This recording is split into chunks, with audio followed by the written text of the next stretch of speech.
O que acontece muitas vezes nesses processos assim? Bom, quando eu tenho uma mãe ou um pai, um dos dois, de temperamento mais tranquilão, e o outro de temperamento mais forte, eu às vezes não tenho muito conflito, porque o de temperamento mais tranquilo acaba se anulando um pouco, né? E aquele de temperamento mais forte domina a situação e faz do jeito dele, mesmo que o outro sofra até morrer, né? E às vezes morre mesmo por dentro, mas acaba prevalecendo o jeito daquele de temperamento mais forte. Quando a gente tem dois de temperamento forte, aí os conflitos começam a acontecer. Quando a gente não tem filho ainda, é muito menos conflito. Por quê? A gente não precisa coincidir nas coisas. A gente pode, eu faço isso do meu jeito, você faz isso do seu jeito, a gente vai brigar de vez em quando por uma coisa bobeira, dentro de casa, né? E cada um toca a sua vida do seu jeito, porque somos temperamento forte, somos independentes, não precisamos muito da aprovação e da opinião do outro e tocamos nossas vidas. Embora, para coisas grandes, a gente quer a concordância do outro, a gente quer o apoio do outro, a gente quer estar junto, né? Mas para as coisas do dia a dia, a gente não está muito preocupado com isso. Só que aí vem o menino, e aí as coisas do dia a dia passam a ficar muito relevantes, porque as coisas do dia a dia refletem na formação de caráter, princípios, valores que eu estou colocando, né, costumes, cultura, crenças, numa criança em formação, né, que até do 0 ao 6 está na sua primeira infância e está criando as suas experiências de referência. Então é da onde ele vai tirar na vida, tudo que ele vai sentir, pensar e agir, tá colocando agora, tá sendo colocado nele agora. Tudo que ele vai sentir, pensar e agir pro resto da vida tem base no que foi construído de 0 a 6. É muito difícil que ele consiga inventar coisas novas, porque tudo que vier depois é em cima disso, percebe? É em cima dessa base. É por isso que é tão importante. E a gente não sabia disso, né? Na verdade, a gente sempre achou, enquanto cultura, não tô falando a gente, eu e vocês, tô falando a gente, Brasil, e mais, eu diria até, porque tem uma pesquisa nos Estados Unidos falando isso. Então, a gente, boa parte do mundo, né, achava que os professores mais preparados eram aqueles que deviam estar no final do processo, né? Quando a gente vai colocar o menino na faculdade, a gente só quer mestre ou doutor. Menos que isso não nos interessa. Mas para cuidar do menino de 0 a 6, às vezes não tem nem faculdade. Então, olha que coisa louca, né? A gente, enquanto sociedade, está com a pirâmide invertida. Enquanto o menino está no seu sistema de cérebro mais maleável, que a gente chama de plasticidade cerebral, né? Que está formando, os circuitos neuronais estão se fazendo, estão amadurecendo, estão se ficando mais fortalecidas aquelas conexões que a gente usa mais, a gente coloca na interação com ele alguém que é o menos preparado da cadeia de professores, de educadores do país, que ganha menos, né? Então são os piores, com todas as aspas que essa expressão precisa ter, né? Os menos preparados, os menos reconhecidos, os menos remunerados, para o menino absorver, ó, todinho, porque ele passa mais tempo com ele que com a gente durante a semana.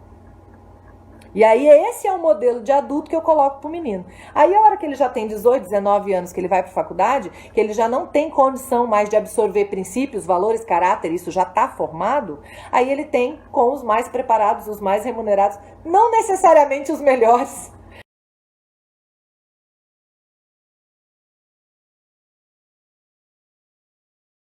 E aí a gente precisa se alinhar em casa, porque é o nosso papel, não tem jeito de transferir, né? Por mais que a gente tenha um grande apoio da escola, a gente precisa se alinhar em casa. O que acontece? Um fenômeno muito comum de quando a gente está discordando, pai e mãe, sobre alguns pontos da educação da nossa criança. Polarização. A polarização é assim: eu tô querendo ser mais suave, tô querendo ser mais soft, tô querendo fazer uma educação mais afetiva. E o outro acha que precisa ser um pouco mais incisivo, um pouco mais de força no processo. Daí, como eu tô querendo fazer mais suave, eu vejo o outro botando força, aí eu fico ainda mais suave. E como o outro acha que precisa de força, ele me vê tão suave, ele bota mais força. Porque, afinal de contas, ela não tá pondo a força que precisa, ele não tá pondo a suavidade que precisa, e aí a gente vai polarizando, sabe? E aí o meu suave vira mole, e o forte do outro vira agressivo. Às vezes eu tô um pouco mais mole do que eu seria, porque o outro tá mais duro do que eu gostaria. Às vezes eu tô um pouco mais firme do que eu seria, porque a outra tá mais mole do que eu gostaria. né? Então eu acho que eu tenho que fazer a afetividade pelos dois, porque não tá rolando do lado de lá, e eu já acho que eu tenho que pôr a firmeza pelos dois, porque não tá rolando do lado de lá, né? Então isso é legal para refletir, né? Pô, será que tô entrando nisso? Porque é inconsciente. Isso não é consciente. Ah, eu vou ser mais firme agora, porque eu tô vendo que tá... Não é consciente, muitas vezes. Muitas vezes é inconsciente. Acaba rolando assim.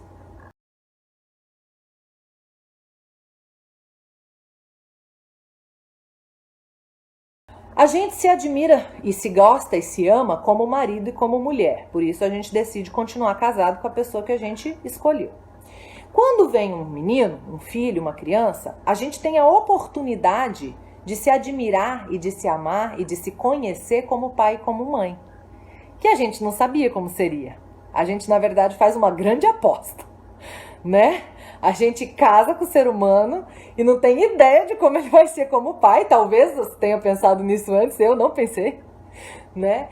E depois você vai ver, no vamos ver, realmente, o que vai dar, o que vai ser. E quando a gente começa a divergir muito nesse processo, a gente pode comprometer essa admiração, até o amor que a gente tem um pelo outro, quando a gente começa a não admirar muito a atitude do outro em relação à criança. Então esse é mais um motivo forte pelo qual a gente precisa cuidar. A gente precisa cuidar pela gente mesmo, pela criança e também pelo outro. Porque existem algumas coisas que eu faço com a criança que são desrespeitos até ao outro.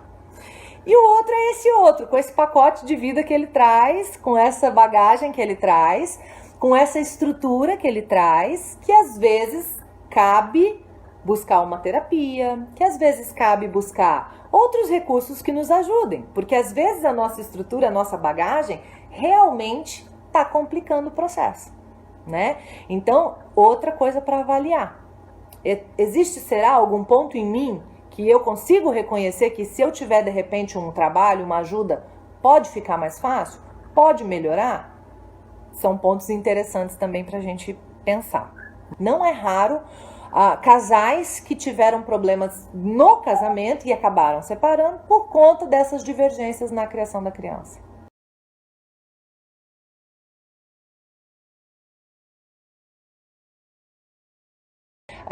Algumas brigas, né, de discussões, a gente não precisa comprar. Então, assim, eu diria para você, escolha com mais critério quais brigas, quais discussões, quais guerras no meu termo que eu uso para mim mesma, porque esse foi um exercício que eu tive que fazer nesse meu processo de mudança de processo de educação. Quais guerras eu vou entrar? Porque pelo meu temperamento, pela minha personalidade, eu era daquelas que eu entrava em todas as guerras e queria dar a última palavra todas as vezes, pelo meu perfil. Não era nem uma escolha consciente. Era algo que, assim, era da minha natureza, sabe? Não, mas não é assim, porque eu sei que é assim, que é assim, que é assim, que é assim. E isso não só com a criança, tá? Na vida, né? O melhor disso tudo, ou pior, né? É que geralmente as coisas que a gente se mete a fazer dão certo. A gente dá resultado. A gente dá resultado. O que faz a gente ainda mais acreditar que a gente está certo. E que a gente sabe das coisas. É pra você uma dica que mudou a minha vida em relação a isso, que é assim, consciente disso, vamos calçar as sandálias da humildade. No sentido de que comece a questionar mais se não existe alguma razão na visão do outro. Comece a questionar-se um pouquinho mais se não tem como você mesmo ser ainda melhor. Sabe? Você já dá resultado. Mas de repente você tem um jeito de dar resultado sem a parte negativa, sem o efeito colateral.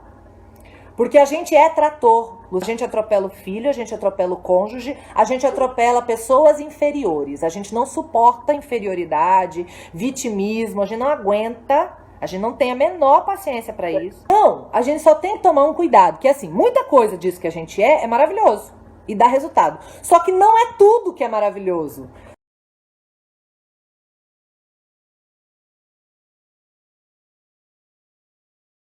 Às vezes a gente já está num processo de consumir conteúdos e não precisa ser só em relação à educação.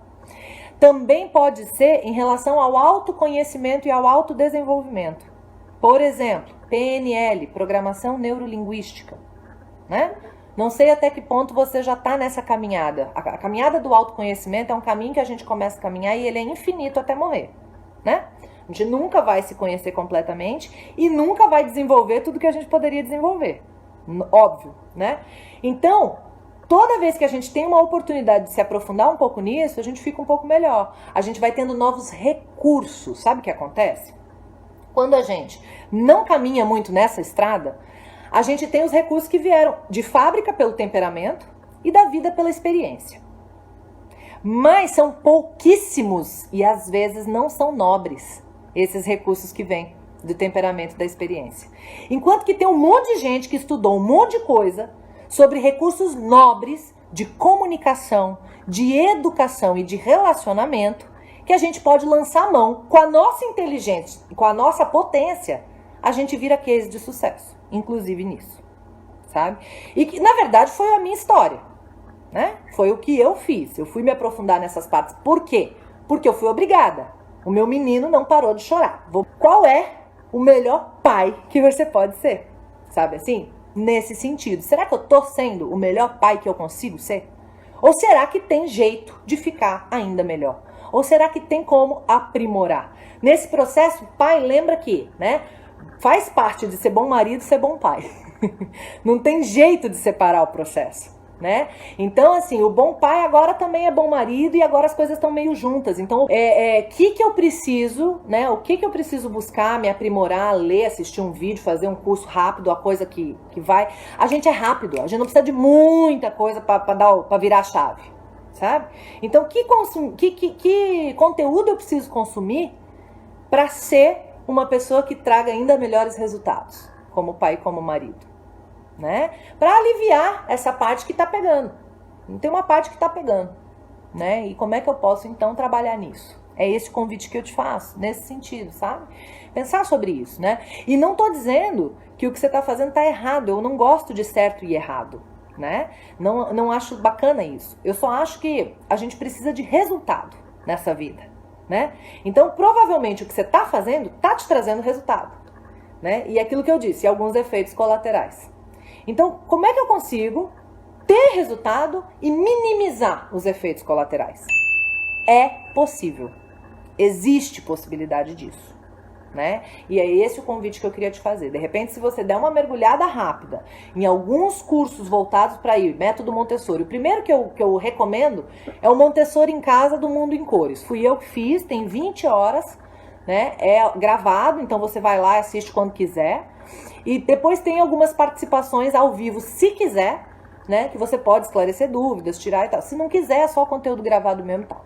Tem mudado muitas vidas, muitas famílias, e eu acho uma boa base, por isso que eu recomendo ele. Hoje eu não ganho mais nada por essa recomendação, porque eu já ganhei do Mundo em Cores para produzir e botar o vídeo lá, o curso lá. Então hoje o que eu tô fazendo aqui não é uma coisa que vai me gerar comissão. Mas é porque eu realmente acredito que o que tá lá mudou pra minha vida e pode mudar a vida pra vocês também, sabe? Eu acho que é um conteúdo que não tem, assim, preço, na minha opinião. Porque eu realmente tive a vida transformada, impactada por aquele conteúdo, venho buscando, não é à toa, eu tô fazendo estágio todas as manhãs deste ano numa escola montessoriana, não sei se vocês sabem disso, né?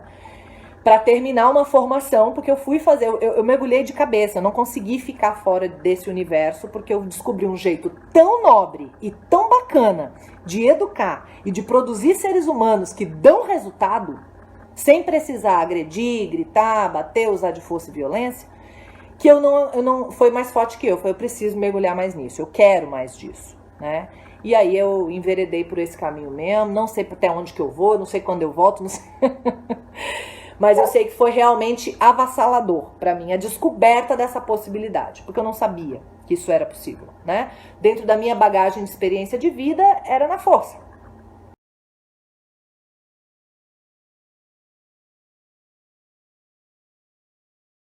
Sim, existem algumas coisas que eu posso me colocar no lugar de uma criança de 3 anos que ainda não tem a minha maturidade, como você falou, né? É mais difícil porque não é adulto, né? Tem uma maturidade diferente e pensar, cara, se ele chega da escola, passa o dia inteiro, 12 horas na escola. Ele tá com vontade de fazer algumas coisas em casa.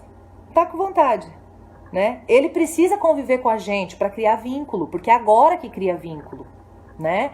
Então, assim, se ele passa 12 horas na escola e quando eu chego, já vou direto para a rotininha né? Banho, jantar e dormir, e o jantar junto, isso é maravilhoso, né? Já é uma busca disso, de manter o vínculo, de conviver, eu entendo isso. Mas pode estar sendo pouco. Pode estar sendo pouco. Ele pode também estar, porque na escola a atividade o tempo inteiro é direcionada, né? Então ele pode estar querendo, hora que chega em casa, meia hora, 40 minutos de atividade não direcionada. Será que tá legal pra ele? Ou será que pra ele, a hora que chega e tomar banho e ir jantar pra depois brincar, tá muito sacrificante? De repente dá pra inverter isso aí e ficar legal pra ele também. Às vezes, no frigir dos ovos, o resultado é igual. E eu inverto uma ordem e fica melhor pro outro. Olha que maravilha. Se o resultado é igual e fica melhor para um dos envolvidos, já é um resultado melhor. Que a nossa cultura era daquela de o adulto manda, a criança obedece, né?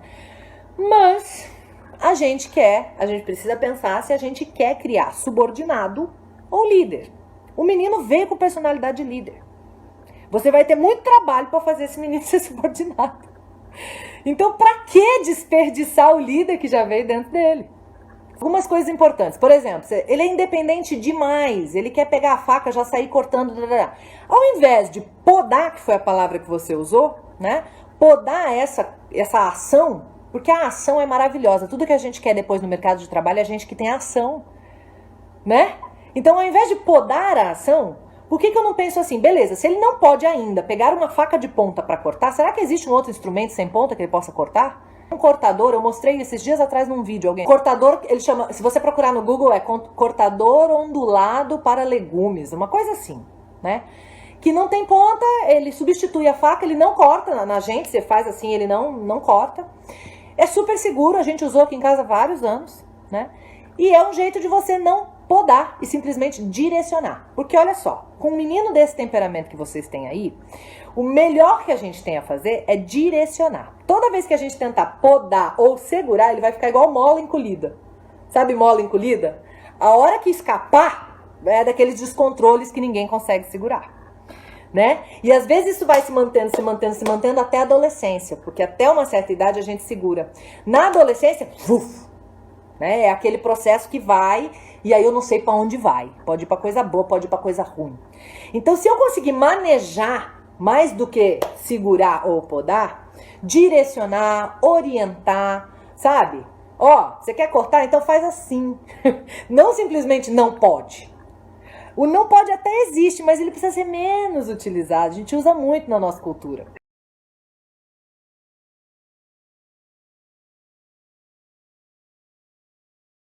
As crianças precisam de firmeza nessa vida, tá? A firmeza é importante, é bom que ela exista, né? E firmeza não tem a ver com agressividade. Então, às vezes, nesse anseio de fazer uma educação afetiva, eu fico mole, e não é essa a proposta, tá? O ideal da vida, educação afetiva com firmeza, tá? Que não é nem moleza, nem agressividade, percebe? E as pessoas na nossa cultura têm muita dificuldade de separar firmeza de agressividade. É uma dificuldade muito grande. As pessoas acham que para ser firmes, elas precisam falar com violência, elas precisam falar com voz mais agressiva. Então, cuida disso para não ser firme com agressividade, mas não deixe de fora a firmeza do processo. A vida não é simplesmente um mar de rosas. Então, assim, se o em casa é um pai que peita de alguma forma, não muito, viu, tia? Mas de alguma forma oferece alguma resistência, tal, né? Não precisa ser todo dia também. É bom, porque ele vai também aprendendo a lidar. Muitas vezes a gente faz o meio de campo, a gente media isso. Os dois se estranham lá, o moleque fica puto, vai pro quarto puto, a gente vai lá conversar. Conversa mesmo.